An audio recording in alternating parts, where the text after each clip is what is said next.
A few hours after the military mission in Afghanistan ended and a new diplomatic mission began, I laid out some of the main elements of our plan for this next chapter. Here's where we are as of today. First, our new team in Doha is up and running. Second, we're in constant contact with Americans who remain in Afghanistan and may still wish to leave. We've assigned case management teams to each remaining American citizen who's expressed an interest in leaving. As you know, starting in March, we sent 19 separate notices to American citizens in Afghanistan, encouraging and then urging them to leave.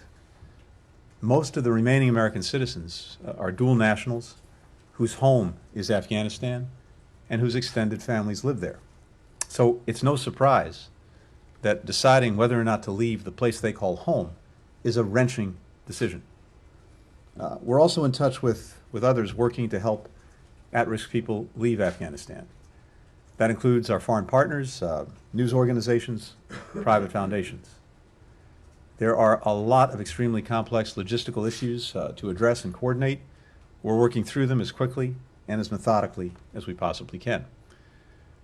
Let me say a few words also about those Afghans who applied for or may be eligible for special immigrant visas.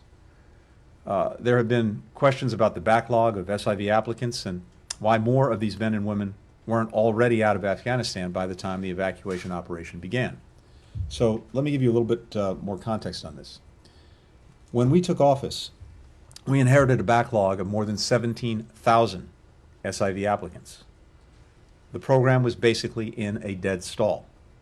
There had not been a single interview of an SIV applicant in Kabul in the 9 months prior to us taking office, going back to March of 2020. COVID-19, of course, was a major impediment.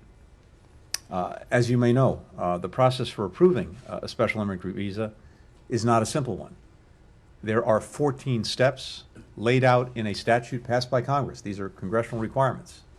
They involve multiple departments and agencies, not just the State Department. The most time-consuming steps often aren't handled by this department. We were determined to fix this. Within 2 weeks of taking office, we restarted the SIV interview process in Kabul. On February 4th, one of the very first executive orders issued by President Biden directed us to complete a review of the entire SIV program, to identify causes of undue delay, to find ways to process SIV applications more quickly and effectively.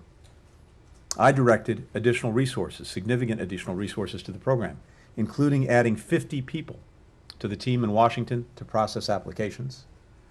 We also sent more SIV adjudicators to our embassy in Kabul, doubling the resources at our embassy in Kabul working on SIV cases. And all of this was in the springtime. When our embassy went on ordered departure in April, and many embassy personnel returned to the United States, we sent more consular officers to Kabul to work on processing SIV applications. As a result of these and other steps, including working with Congress, by May, we'd reduced the average processing time for special immigrant visas by more than a year. Even in the midst of a COVID surge in June, we continued to issue visas. And we went from issuing about 100 special immigrant visas every week in March to more than 1,000 every week in August. In July, as some of you will remember, we launched Operation Allies Refuge with relocation flights to bring Afghans eligible for SIVs, as well as their family members, to the United States. And of course, we negotiated third country sites to host SIV candidates as we processed their applications. We continue to process as many SIV applications as possible. We're exploring alternative ways to process applications so applicants don't have to wait in Afghanistan until we're finished, but instead, if they can get to a third country for additional processing before coming to the United States. We've also now learned from hard experience that the SIV process was not designed to be done in an evacuation emergency. There are lessons here that we need to learn, we will learn, even as our work continues, ways to make the program run more efficiently, more effectively. One final note on the SIVs. I want to thank the many veterans of the war in Afghanistan who are working individually or through veteran service organizations to help Afghans who help them. State Department officials conferred with the veterans groups throughout the evacuation operation. I just spoke with several of them, along with Dennis McDonough, the Secretary of Veterans Affairs, who are using their voices, their networks, their resources to do all they can to help their friends and comrades. We will partner with them on how to help SIV candidates in Afghanistan. They have ideas that we'll be incorporating into the planning and work that we're doing. We have a relocation task force that is up and running right now, and the information, the ideas that we're getting from the veterans community are being put into that process. And simply put, I shared our gratitude to them for their incredibly important and passionate advocacy. Helping these Afghans is more than a priority for us. It is a deeply held commitment, and it's an ongoing one. We're going to do everything we can to keep it in the days, weeks, and months ahead. Third, our diplomacy with allies and partners continues to intensify. That diplomacy has already produced a statement signed by more than 100 countries and a UN Security Council resolution that makes clear the international community's expectations of a Taliban-led government, including freedom of travel, making good on its commitments on counterterrorism, upholding the basic rights of Afghans, including women and minorities, and forming an inclusive government and rejecting reprisals. In a couple of days on Sunday, I'll be heading to Doha, where I'll meet with Qatari leaders to express our deep gratitude for all that they're doing to support the evacuation effort. I'll also have a chance to meet with Afghans, including our locally employed staff from Embassy Kabul, who are now safely in Doha preparing for their journey to the United States. And I'll convey our pride and thanks to the diplomats, troops, and other U.S. government employees in Doha who are doing truly heroic work around the clock to keep this process moving forward as quickly and humanely as possible. From there, we're heading to Ramstein Air Base in Germany, where, again, I'll have a chance to meet with Afghans awaiting processing and the Americans who are staffing that effort. I'll also meet with Foreign Minister Maas of Germany, and we'll hold a ministerial meeting on Afghanistan with him live and then virtually with other partners. It'll include more than 20 countries that all have a stake in helping to relocate and resettle Afghans and in holding the Taliban to their commitments. Fourth, we continue to maintain channels of communication with the Taliban on issues that are important to us, starting with the commitment to let people leave Afghanistan should they choose to do so. Fifth, we're working closely with our partners Qatar and Turkey to help get the airport in Kabul up and running as quickly as possible. Sixth, on the humanitarian front, the U.S. Treasury Department has issued specific licenses to allow U.S. government agencies, contractors, and grant recipients to continue to provide critical and life-saving humanitarian aid to the people of Afghanistan, despite sanctions on the Taliban. Consistent with our sanctions, this aid will not flow through the government, but rather through independent organizations. Seventh, we've heard from many private companies, NGOs, foundations, looking to help welcome Afghans arriving in the United States. Some have already made very, very significant pledges. That's terrific. It's also not surprising. That's what we do. The United States stands apart from many for our global leadership in private philanthropy and welcoming immigrants and refugees into our communities. That's part of our DNA. We're issuing a call to action to other companies and organizations that want to help Afghans starting new lives in the United States. We will help you find a way to make an impact. Last night I had a chance to go out to the Dulles Expo Center, some of you may have visited, where I saw the incredible operation that we, together with DHS, DOD, HHS, USAID, are running to welcome new Afghan arrivals when they first touch down in the United States. Many thousands of people have fled fear and desperation and now hope for a better life and future here with us. And our people made that happen. Earlier today, I had a chance to meet with our team from Embassy Kabul back home in the United States. I spoke with employees across the department at an all-hands town hall. These past few weeks have been very intense. They've demanded a lot from a lot of people here at the department, people who rose to the challenge and continue to give their all. I talked to colleagues, consular officers who were on the line, shoulder to shoulder with the Marines, including those who lost their lives, literally pulling people into the airport and into safety and ultimately onto freedom. And again, we talk a lot about the numbers and we throw a lot of statistics around, but each one of those was a mother, a father, a son, a daughter, a parent, a grandparent, and I have remarkable pride in what our people did, what our service members did, what our other colleagues across the government did to help. And as I said the other day, particularly for those who gave their lives in this effort, some of us, maybe the most exceptional among us, are called upon to do a life's work, a life's service in a short period of time. And those 13 did a life's work of service in a very short period of time. And what I told our own colleagues here today, who were part of that effort, no matter what they do going forward, in the, I hope, many, many years that they will continue to serve, they too have already done a life's work of service in a very, very short period of time. We're not stopping our work to help Americans and Afghans in Afghanistan. We're going to do everything we can moving forward to continue this mission and also to learn from it. We owe it to ourselves, we owe it to the American people to reflect on what we did, how we did it, what worked, what didn't, what we can do better. We'll deliver on that too. And with that, I'm happy to take any questions. Thank you. Hello, Mr. Secretary. Thank you for being here today. I want to ask you two questions. One is about the headlines of the day, and the other one is a wider issue you just mentioned. Mm-hmm. The first one is we have reporting today that Taliban co-founder Mullah Abdul Ghani Baradar will lead a new Afghan government set to be announced soon. I would really like your reaction to this. What does the U.S. government think about this new specific government? And I know that you have mentioned this, certain criteria and principles, but I really would be super keen to get your take on this specific government. And the second one is, I would like to ask you about accountability. And you just said, you just talked about reflecting upon what happened, what went wrong. And this is not to in any way diminish the work of this department and anybody else, as a person.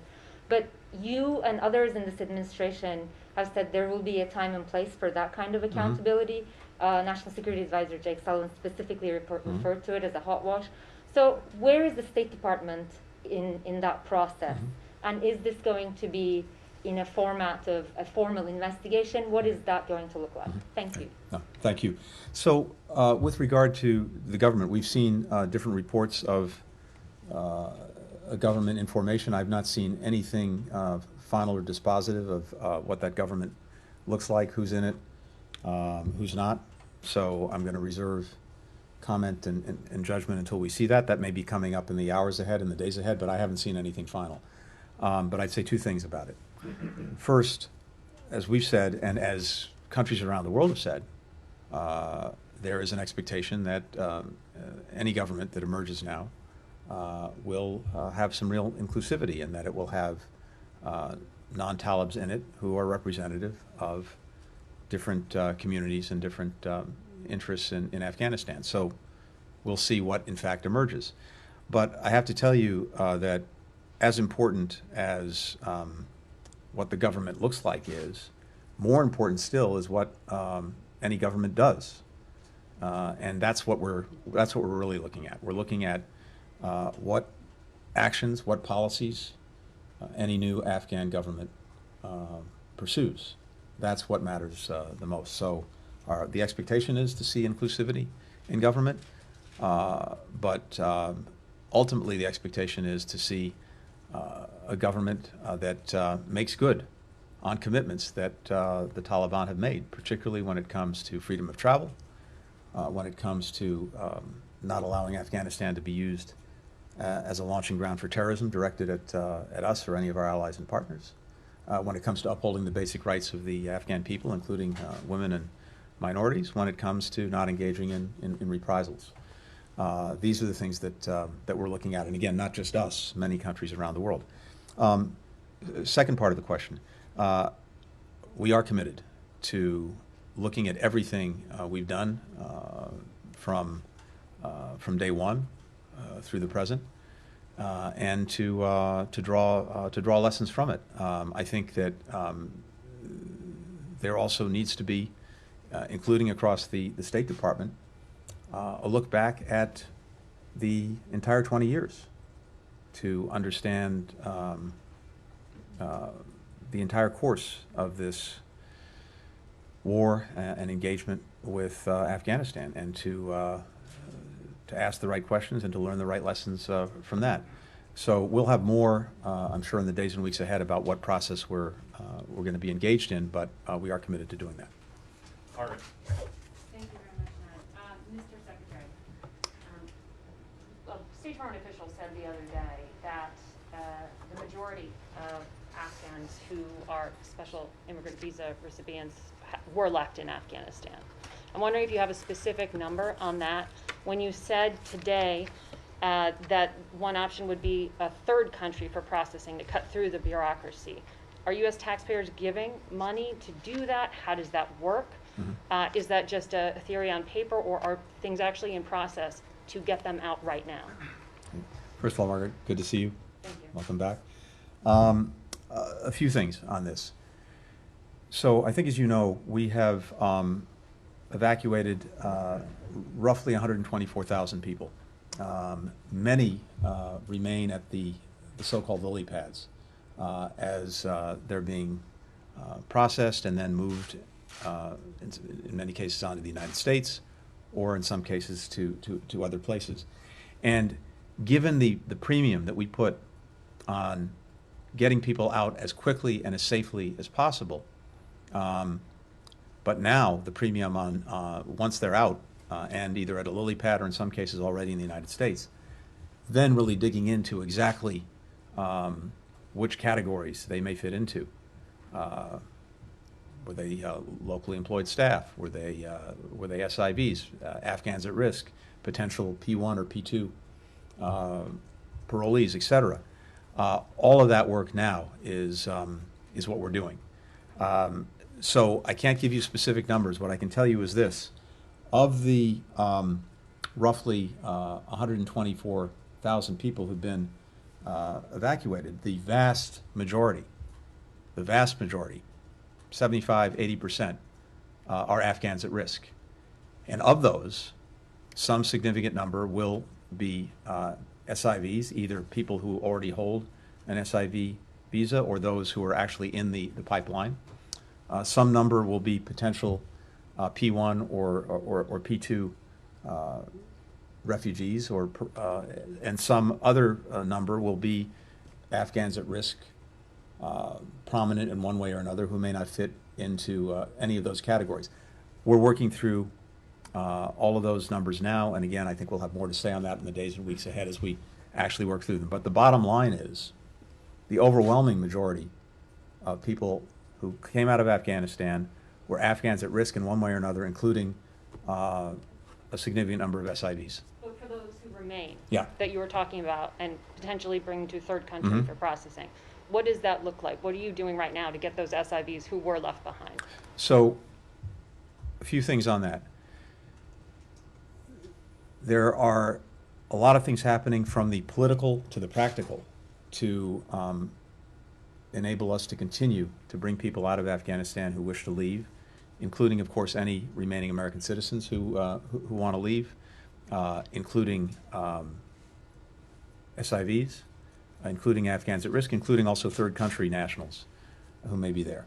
The political, I've already touched on, which is to say, working from the commitments that the Taliban has made, we have worked intensely across the international community to set a very clear international expectation of what the world is looking for from the Taliban when it comes to freedom of travel, now enshrined in, among other things, a UN Security Council resolution. That, by the way, is significant in a number of ways, one of which is that, as you know, the Taliban, among other things, is seeking sanctions relief, UN sanctions. It is seeking the ability for its leaders to travel freely, which, again, under UN sanctions, they currently cannot do, absent an exemption. And if a Taliban-led government is in violation of this latest Security Council resolution on freedom of travel, it's pretty hard to see how they would get, for example, that kind of relief. That's just one example. So that's part of the political piece. And we're in very, very active coordination with like-minded countries around the world, so that we continue to work together and use the leverage and influence we have to hold the Taliban to the commitments it's made. The practical, though, is also very important. Making sure that there is the ability for people to travel as a practical matter. The airport in Kabul, where a tremendous amount of work was done in the last days of the military evacuation operation to make sure that we got and then shared with other countries the very detailed information necessary for how to get the civilian airport up and running once we left, including even bringing the American contractors back who've been running the airport for 20 years. And we've shared a tremendous amount of very detailed information, and some of our partner countries are now working to make that real. Second, looking, and I'm not going to go into detail here, but looking at different ways of being able to travel out of Afghanistan across land, and again, some of that will be self-evident, as well as making sure that we have very clear and precise plans to help people as necessary use those routes outside of Afghanistan. So all of that is being put into place as we speak. Alex. Thank you, Ned. Mr. Secretary. It's been 4 days since you stood here and talked about the 100 to 200 Americans who remain. In those 4 days, has that number changed at all? Have any more people managed to get out? And if so, how? And you talk a lot about the conversations that are being had around how to get more people out, whether it's Afghans or Americans. Has that been more solidified? And is there any sense that the Taliban may renege on their decision to allow those people out? Yeah, thanks, Alex. So a couple of things on this. As I mentioned, we are in very regular contact with a relatively small number of American citizens who remain in Afghanistan and who've indicated that they're interested in leaving. And we have dedicated teams assigned to each of these American citizens to be in constant contact with them. We're providing them with very tailored, very specific guidance. Let me just say that for their protection, and also to protect the viability of our tactics, I'm not going to go into any details beyond that for now, just to say that we're in very active contact. And again, people need to understand the position so many of this relatively small group of people are in. As I said, throughout these, for many months, going back to March, we issued 19 different notices to those registered with the embassy. As I said, encouraging them and then urging them to leave Afghanistan. And then, when the evacuation actually began a few weeks ago, there was an intense hour-by-hour effort to be in contact with those who nonetheless remained. And as I've talked about before, I think in the course of those 2 weeks, with this small group of people, 55,000 phone calls initiated, something like 30,000 emails, 6,000 Americans we were able to evacuate. But part of the reason that some small number remain is that for this particular group, as I said, these are almost exclusively people who have been living in Afghanistan for years, for decades, in some cases, for all their lives. And Afghanistan is home. And so it's especially wrenching for them to make the decision about whether to leave or not. And in a number of cases, we were in contact with people who told us at first that they didn't want to leave, then decided that they did, or some who said yes they did and have now decided that they don't.